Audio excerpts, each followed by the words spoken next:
I gave up trying for a couple months, and we actually found out that we were pregnant. And at our 3-month ultrasound was when we found out that the baby no longer had a heartbeat.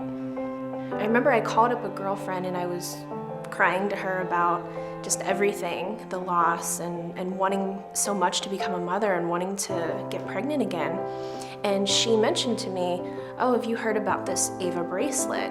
I think Ava helped me conceive because it helped me to learn more about my body. It told me the best few days for when we needed to try, and just seeing that peak ovulation and knowing that this is accurate. I feel that if you're more in tune with your body, if you know what's going on with your body, you have a better chance of knowing when's the best time to try and conceive.